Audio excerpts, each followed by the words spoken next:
Hallo ihr Lieben, schön, dass ihr bei meiner Food Lounge wieder mit dabei seid. Ich habe für euch heute ein Kochrezept und zwar zeige ich euch heute eine Gyros-Spätzlepfanne. Viel Spaß!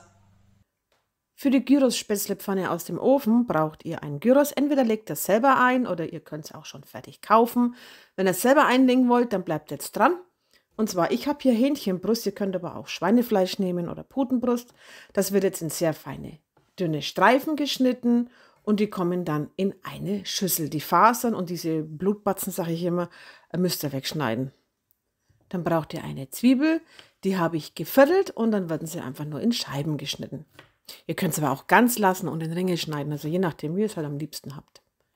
Die kommen dann ebenfalls zum Hähnchenfleisch dazu. Und jetzt geht es ans Würzen. Ich habe hier noch mein Gyros-Gewürz für Weihnachten. Ich mache das ja auch immer selber. Es schmeckt einfach am besten und es ist auch ein tolles Geschenk. Wenn ihr die Gewürzmischung haben wollt, die ist in meinem letzten Adventskalender versteckt. Aber ich tue es euch unten in der Infobox verlinken. Da gebt ihr jetzt ordentlich Gyrosgewürz darüber. Ihr könnt natürlich auch eins kaufen, ihr müsst es nicht selber machen. Dann wichtig, ich finde bei Gyrosfleisch immer Olivenöl noch dazugeben. Das Ganze vermengen und dann wie gesagt ein paar Stunden durchziehen lassen. Dann habe ich hier ein Blech, das wird ein bisschen eingeölt, damit einfach das Ganze nicht kleben bleibt. Und dann habe ich hier Spätzle. Das sind so Knopfspätzle, die gibt es schon so fertig zu kaufen in der Kühltheke. Ihr könnt aber natürlich auch hier selber Spätzle machen. Aber wenn es schnell gehen muss, finde ich die eigentlich immer ganz in Ordnung. Die werden auf dem Blech verteilt. Das eingelegte Gyrosfleisch gibt er jetzt einfach darüber und verteilt das Ganze. Wer mag, kann es auch so richtig schön untermengen, also vermengen. Hier habe ich jetzt noch Paprikastreifen, da habe ich 2 Paprikas genommen, ganz dünne Scheiben schneiden. Wer mag, kann es ja auch noch vierteln, damit es ein bisschen kleiner sind, also nicht so lang. Die werden ebenfalls auf das Gyrosfleisch verteilt. Wer keine Paprika mag, kann es ja auch weglassen, das ist überhaupt kein Thema. Ihr könnt auch ein anderes Gemüse nehmen, was ihr halt eben gerne wollt. Aber ich bin Paprika-Fan. Dann habe ich hier noch eine Brühe. Ich hatte hier Rinderbrühe, Gemüsebrühe, Geflügelbrühe, alles machbar. Das gebe ich jetzt da drüber. Das dient einfach nur dazu, dass das Ganze nicht so trocken wird. Soll ja auch ein bisschen dampfen, garen. Jetzt habe ich hier Schmand. Den gebe ich klecksartig auf mein Blech.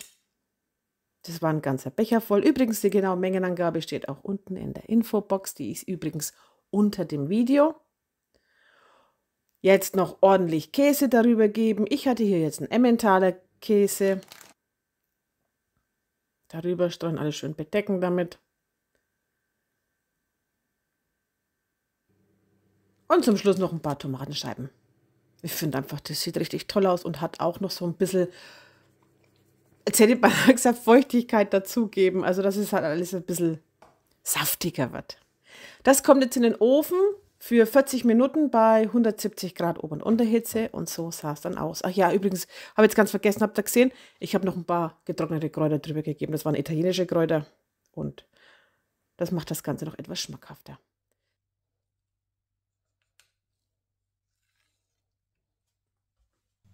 Ja, das war jetzt das Rezept meiner Gyros-Spätzlepfanne.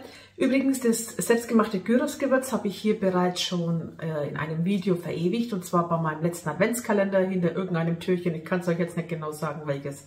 Versteckt sich das Rezept oder besser gesagt die Zutaten für diese Gewürzmischung. Ja, das war's dann auch schon wieder von mir. Ich hoffe, das Video hat euch gefallen. Wenn ja, lasst mir einen Daumen nach oben da. Abonniert meinen Kanal und wir sehen uns ganz bald wieder. Dann wünsche ich euch noch einen tollen Tag. Passt auf euch auf und bis demnächst. Tschüss.